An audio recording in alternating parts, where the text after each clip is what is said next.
Associação de resistores. Bom, pessoal, nessa videoaula a gente vai falar sobre associação de resistores.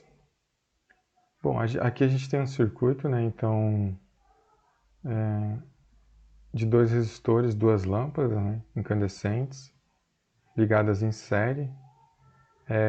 Então, o que acontece? Quando a gente retira uma lâmpada, por exemplo, né? A gente tem lá a ligação na tomada, por exemplo, 220 volts, e temos duas lâmpadas ligadas em série. O que acontece se eu retirar uma dessas lâmpadas, né? Todas as outras se apagam, né? Porque se ela está ligada em série, quer dizer que se eu tiro uma lâmpada é como se eu abrisse o circuito aqui, né? Então não tem corrente passando por essa primeira resistência, ou mesmo se essa resistência tivesse queimado, né?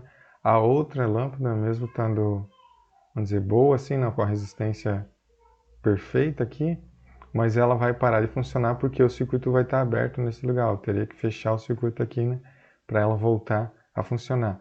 Bom, então a gente pode imaginar que a ligação, por exemplo, das lâmpadas em casa não é feita uma ligação em série, né? É feita em paralelo. Então, quando a gente tem uma associação de resistores em série, quando as resistências estão conectadas uma seguida da outra, como no exemplo das lâmpadas ali, né? Então, resistência em série, né? Quando tiram uma lâmpada, né? Todas se apagam, né? Porque a corrente é a mesma em todas as lâmpadas, né? Independente se a resistência for diferente, né? A corrente que vai passar por aquela resistência, por cada uma das resistências das lâmpadas, ela vai ser igual, né? Eu poderia ter uma lâmpada, por exemplo, de 40 watts e outra de 60 watts, né? Elas têm resistências diferentes. Então, mas a corrente que ia passar por elas, se elas estivessem ligadas em série, seria a mesma, né? Então a corrente é a mesma numa ligação em série, né? Bom, aqui a gente tem um esqueminha de uma ligação em série, né? Por exemplo, aqui a gente tem 120 volts, né? Eu posso medir com multímetro, por exemplo, com voltímetro, né? Então a voltagem é 120 volts aqui, né? Ou como fosse uma bateria, uma pilha aqui, né? Aqui tem o polo positivo, né? O vermelho, e o polo negativo, preto, né? O maior potencial, vermelho, né? E o menor potencial, preto, né? Bom, por convenção, a corrente sai do maior potencial, né? E vai para o menor potencial. Então, ia do lado positivo aqui, né? E quer chegar no lado negativo, né? Então, ela vai percorrer esse caminho aqui, né? Passando por cada uma das resistências, né? A nossa corrente elétrica, né? Bom, e se eu medir a tensão em cada um dos resistores que estão ligados em série, né? Por exemplo, aqui poderia ser 3 lâmpadas ligadas em série, né? Então, de vez de fazer aquele desenho com as lâmpadas, a gente pode fazer um esquema, né? É bem comum o esquema elétrico ser assim, né? Esse aqui representa um resistor, esse amarelo, né? Então ele pode estar na horizontal, na vertical, né? E aqui representa os fios, né? Normalmente é desenhado de uma forma mais quadradinha, assim, né? Isso aqui representa uma fonte, né? Tensão, né? O maior potencial é o lado maior, né? E o menor potencial. Normalmente isso aqui também não vem colorido, né? Pode ser em preto e branco, por exemplo. Bom, então aqui a gente mediu, né? A diferença potencial entre esses dois polos aqui, 120 volts. Então, esse aqui é a nossa fonte, né? Que vai alimentar esse circuito aqui, essas três resistências, né? Se a gente medir a tensão em cada uma das resistências, por exemplo, aqui na primeira a gente vê 20 volts, né? Na segunda aqui a gente está medindo, está dando 40 volts, né? E na terceira, 60 volts. Se eu somar essas três, né? O 20 mais 40 mais 60, 20 mais 40, 60, né? Mais 60, 120. Dá os 120 volts que tem a nossa fonte aqui, né? Então, essa aqui é a nossa fonte, né? Vamos dizer, de energia, de potência. E isso aqui é o que consome esses 120 volts, né? As resistências que estão ligadas nesse circuito, que estão ligadas em série, né? Então, essa aqui consome 20 volts, essa aqui 40 e essa aqui 60, né? Então, se eu somar, né, a tensão que cai sobre cada um dos resistores, vai dar a tensão da fonte, né? Isso vai ser sempre assim, né, para as ligações em série. E a corrente elétrica, né? A corrente elétrica, se a gente medir a corrente nessa região do fio, bom, lembrando que para medir tensão a gente mede em paralelo, né? Eu só coloquei os dois polos aqui do meu multímetro, do meu voltímetro aqui, né? Para saber qual era a tensão. Agora, para medir corrente, a gente mede em série.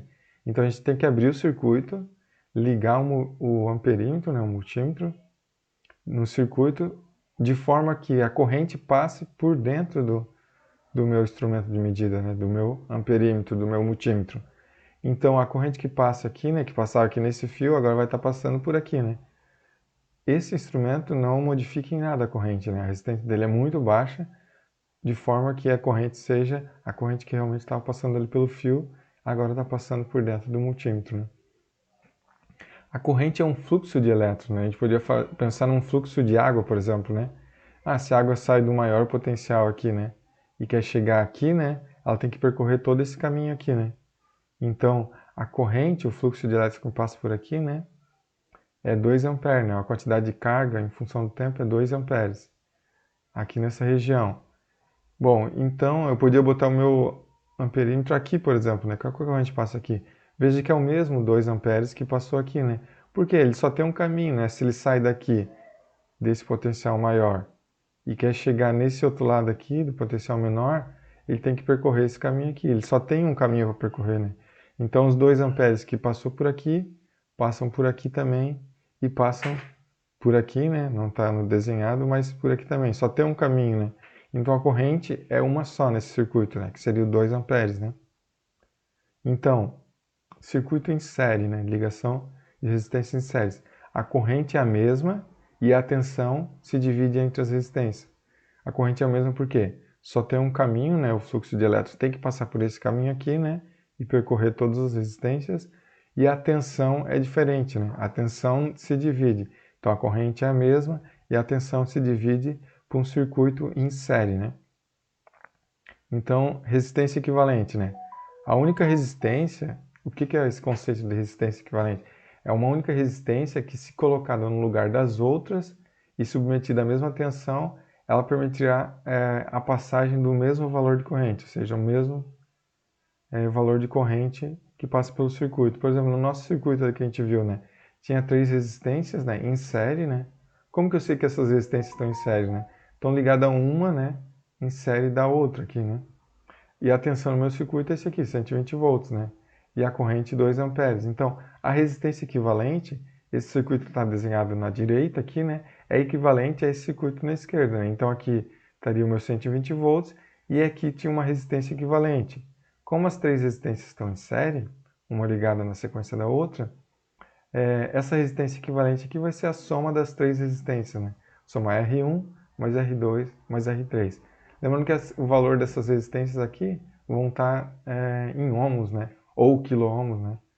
Mas a unidade de medida de resistência no sistema internacional é ohms, né? A letra grega é ômega, né? Bom, agora um circuito em paralelo, né? Bom, aqui a gente tem uma representação do circuito paralelo. A tensão que sai da nossa rede, que é como é ligada às lâmpadas, como as lâmpadas são ligadas na nossa casa, né? Por exemplo, a tensão que sai lá do poste, 220 volts ou 120, ela chega na primeira lâmpada, né? Pode ver os dois fios chegam na primeira lâmpada e ela também chega na segunda lâmpada. Então, aqui chega a 120 volts e aqui também chega a 120 volts, né? A tensão não é dividida, mas ela chega, né? O total aqui da minha fonte chega até cada uma das resistências, né? Agora, se a gente tirar uma lâmpada, né, a outra continua funcionando, né? Veja que o brilho era diferente aqui, né, das lâmpadas, né? Essa que vai ter uma intensidade maior que essa daqui, né? Então eu tiro que tem a intensidade maior, só que a outra continua funcionando normalmente, né? Então isso é uma ligação em paralelo, né? As demais permanecem acesas, né? É isso que acontece na nossa casa, né? Por exemplo, quando uma lâmpada queima, né, um dos cômodos da casa, as outras lâmpadas permanecem funcionando normalmente, né? Porque a tensão que chega nelas é a tensão que vem da rede, né? Os 120 ou os 220 volts, né? Então, resistor em paralelo acontece isso, né? E quando a gente tem os resistores conectados em paralelo, né? Quando as resistências, né, são colocadas não uma na sequência da outra, né? Mas as suas lado a lado, né? O início de cada uma com o final de cada uma, né? Como aqui na representação a seguir, né? Isso faz com que a corrente se divida, né? Então a gente tem uma corrente total, né, que vai alimentar esse resistor e esse resistor, né? Então chega nesse ponto, exatamente aqui, a corrente se divide, né? Porque ela tem dois caminhos, né? Por exemplo, a corrente convencional sai do maior potencial, do positivo, que é chegar até o menor potencial negativo. Então ela vai fazer esse caminho. Aqui sai uma corrente total, chega até aqui. Chega nesse ponto, lembrando num fluxo de água, né, a analogia que a gente faz, chega nesse ponto, o fluxo de corrente que é um pouco para cá, né? Um fluxo de carga é um pouco para cá, né? Então chega nesse ponto, ela vai se dividir. Até aqui a gente tem uma corrente total. Aqui a gente tem uma corrente I1 e aqui a gente tem uma corrente I2, né? Chega aqui, a corrente I2 vai passar por aqui, indo até aqui, e a corrente I1 vai passar aqui, chegando aqui. Chega aqui, elas se juntam de novo, né, e vão para cá, né? Lembrando do fluxo de água, fica bem fácil, né? Eu abro a água aqui, a água vem, né, até aqui, toda a água, né? Chega aqui, ela se divide, um pouco vai para cá, outro pouco vai para cá, e chega aqui, ela se junta de novo e vai até aqui um menor potencial, né? Esse valor de corrente que vai passar por esse resistor e esse aqui vai depender da resistência, né? Quanto maior a resistência, menor a corrente, né? E quanto menor menor a resistência, maior a corrente, né? Bom, então a gente pode medir, se aqui é 120 volts, a tensão que cai aqui, veja, é a tensão que está na minha fonte aqui, 120 também, né? E a tensão que está ligada a esse aqui, né, também é 120. Veja que isso aqui é um fio, né? Então, se aqui tem 120 volts, né? E 120 volts são ligados na primeira resistência, né? E o fio continua aqui e liga na segunda resistência também, né? Só que a corrente, né? Bom, a tensão nesse caso aqui é a mesma, só que a corrente, aqui, por exemplo, a gente tinha uma corrente, não está marcando aqui, mas seria 2 amperes, né? Aqui a gente tem 1 ampere e aqui 1 ampere. Então a gente tinha uma corrente de 2 amperes, medi com o amperímetro aqui, né? Em série, abri o circuito e coloquei o amperímetro aqui, medi 2 amperes, né? Medi nessa região aqui deu 1 ampere e aqui 1 ampere. Então os 2 amperes vão até aqui, né? Nesse ponto. Chega aqui, ele se divide 1 ampere para cá e 1 ampere para cá. Se eles se dividiram iguais, quer dizer que essa resistência também é igual a essa, né?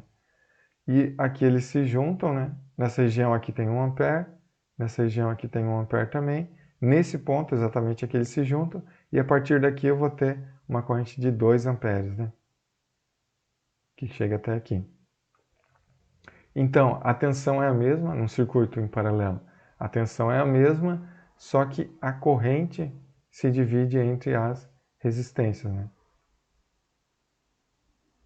Bom, para calcular a resistência equivalente, né, do circuito em paralelo, a gente vai usar essa fórmula aqui, né?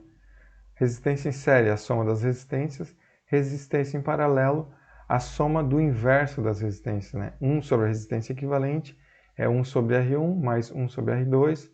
No nosso caso só tinha 2, né? Ficaria até aqui, pararia aqui, né? Mas se tiver 3, 4, né, eu vou somando. 1 sobre R3, 1 sobre R4. N resistências, né, em paralelo. Observação, né? A resistência equivalente do circuito paralelo é sempre maior que a menor resistência do circuito. Por exemplo, se eu tenho duas resistências de 10 ohms e eu colocar elas em paralelo, essa resistência vai ser dividida por 2, né? Vai ficar uma resistência equivalente de 5 ohms, né? Então a resistência equivalente, 5 ohms, é menor, né, do que cada uma das resistências, que seria duas de 10 ohms, né? Isso sempre acontece. Então quando eu coloco a resistência, a associação de resistência e resistores em paralelo, a resistência equivalente é sempre menor do que a menor resistência que está associada ali em paralelo. Então, um resumo, né, resistência equivalente para o circuito em série seria essa primeira fórmula aqui, né, a soma das resistências, e para circuito em paralelo é a soma do inverso, né? Essa forma aqui, né, 1 sobre R equivalente, 1 sobre R1 mais 1 sobre R2, R3 e assim sucessivamente. Circuito misto, né? O que é o circuito misto? É um circuito com resistências em série e em paralelo também, né? Como a gente resolve um circuito misto? Por exemplo, que tinha um polo positivo, né, e um polo negativo. Então, a corrente convencional vai sair do maior potencial e vai para o menor. Bom, a corrente passa por aqui, né, por R1. A corrente que passou por R1 vai também passar por R2. Por quê? Daqui até aqui não tem outro caminho, né? Ela tem que passar por aqui, né? Lembra do fluxo de água lá, né? Aqui é um fluxo de carga, né? Então as cargas que passaram por aqui vão ter que passar por aqui também, né? Então R1 e R2 estão em série. Então eu já posso somar, né, R1 e R2 e redesenhar colocando uma resistência equivalente, né? R1 e R2 estão em série. Então a resistência equivalente 1 seria a soma de R1 mais R2. Primeiro a gente vai resolvendo somando, né, as resistências que estão em série. Chega nesse ponto aqui, a corrente se divide, né? Um pouco vai para cá para o R3 e um pouco vai para cá para o R6. A corrente que passar por R3, ela vai ter que passar pelo R4, né? Porque até chegar aqui no final do R4 não tem outro caminho, né? Então a corrente, as cargas que passaram por aqui vão ter que passar por aqui também. Então R3 e R4, eles estão em série. Então eu posso colocar um R equivalente 2, que seria a soma de R3 e R4, e redesenhar esse circuito, né? É bem importante a gente sempre redesenhar esse circuito para poder entender, né, as resistências que estão em série. Então eu tirei essa resistência aqui, coloquei uma resistência equivalente aqui, que é a soma das resistências R3 com R4. Bom, a corrente que passou pelo R6, aqui ela se dividiu, né? Mas a que veio nesse caminho aqui do R6, ela vai ter que passar pelo R7 até aqui, né? Por quê? Entre aqui o R6 e o R7 não tem outro caminho, né? A corrente que passou por aqui vai ter que passar pelo R7 também. Então, o R6 e o R7 estão em série, né? Eu posso calcular uma equivalente, seria a soma dos dois, né? Uma equivalente 3, né? Uma resistência equivalente 3 é a soma desses dois resistores que estão em série. Então, eu redesenho aqui, né? Colocando a resistência equivalente 3. Veja que aqui ele não está trabalhando com valores, né? Mas, por exemplo, aqui poderia ser dois resistores de 10 ohms, eu ia somar, né? 10 mais 10, 20 ohms. Aqui a resistência equivalente seria 20 ohms, né? Só para exemplificar, né? Um caso genérico aqui, né? Sem valores por enquanto. Bom, agora chega aqui, a corrente se junta de novo, né, e passa por aqui. Então, esses resistores aqui já não estão mais em série, né? Mas eu tenho que, por exemplo, ó, desse ponto aqui até esse ponto aqui, os dois início e fim desses dois resistores estão ligados juntos, né? Então, ó, aqui é um fio, né? Essa aqui não tem resistência. Ó, uma extremidade do R equivalente 3 está ligada com a outra extremidade do R equivalente 2, o começo, vamos dizer aqui, né? E o fim deles estão ligados juntos, né? Então, R equivalente 3 com R equivalente 2 estão ligados em paralelo, né? Bom, como a gente sabe também, chega nesse ponto aqui, ó, a corrente se divide, né? Um pouco passa pelo R equivalente 3, um pouco passa pelo R equivalente 2, e depois aqui, ó, as duas se juntam de novo, né? Então, essa corrente que se dividiu aqui, se junta aqui, né? Passando um pouco pelo R equivalente 3, o R equivalente 2. Isso também configura uma associação em paralelo, né? Então, como eu faço R equivalente 4 aqui, né? Como só são 2, né? Seria a soma do inverso, né? 1 sobre R equivalente 4 igual a 1 sobre R equivalente 3 mais 1 sobre R equivalente 2, né? A gente vai chegar nessa expressão aqui, na verdade, né? Inverte aqui embaixo, né? Multiplica os dois que estavam no denominador, né? E soma os dois de cima. Então, vai ficar essa expressão aqui, né? Para o meu R equivalente 4, né? Que é associação em paralelo entre esse R equivalente 3 e o R equivalente 2. Então, aqui no lugar desses dois, eu vou ter um novo resistor equivalente 4. Né? Bom, aqui quando a gente tiver os valores, a gente vai substituir os valores aqui, né? E vai chegar um valor de resistência em ohms lá, né? Então, agora a gente tem 3 resistores, né? Em série. Por quê? A corrente que passa pelo R equivalente 1 vai ter que passar pelo R equivalente 4, que vai ter que passar pelo R, o último resistor que está aqui embaixo, né? O R5. Então, esses três estão em série, daí é só somar a resistência dos três, né? E eu vou ter uma única R equivalente aqui total, né? O final. R equivalente 4. Né?